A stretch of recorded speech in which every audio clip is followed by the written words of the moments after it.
ড্রেনের জলে পড়ে মৃত্যু হলো ২ বছরের শিশুর। এই ঘটনায় কৈলাসহরের ইছবপুর গ্রাম পঞ্চায়েত এলাকায় শোকের ছায়া বিরাজ করছে।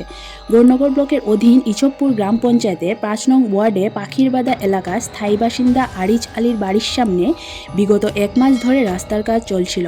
শুরুর পূর্বে সংশ্লিষ্ট ঠিকাদার আরিজ আলীর বাড়ির সামনে রাস্তার পাশ মাটি দিয়ে ভরাট করে, ফলে সেখানে অস্থায়ী জল জমে যায়। শনিবার সবার অজান্তে সেই ভরাট জলে আরিজ আলীর ২ বছরের শিশু রোহন আলী পড়ে যায়। পরিবারের লোকজন রোহনকে উদ্ধার করে দমকল বাহিনীর সহযোগিতায় ঊনকোটি জেলা হাসপাতালে চিকিৎসার জন্য নিয়ে যায়।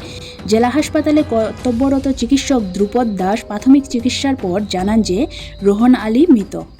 আমাদের হাসপাতালে একটা ছোট বাচ্চা ২ বছরের, তার নাম রোহন আলী, তাকে নিয়ে আসে এবং তাকে পরীক্ষা নিরীক্ষা করে দেখা গেল যে সে মৃত অবস্থায় আমাদের হাসপাতালে আসে এবং তার পরিজনদেরকে যখন জিজ্ঞেস করলাম পরিবারের লোকজন, তার দাদুকে, তখন উনি বললেন যে বাচ্চাটার বাড়ির পাশের কোনো একটা ড্রেনের মধ্যে নাকি ১০-১৫ মিনিট ধরে পড়েছিল এবং তারপরে তারা ১০-১৫ মিনিট পরে বাচ্চাটাকে খুঁজতে এখানে এসে বলে।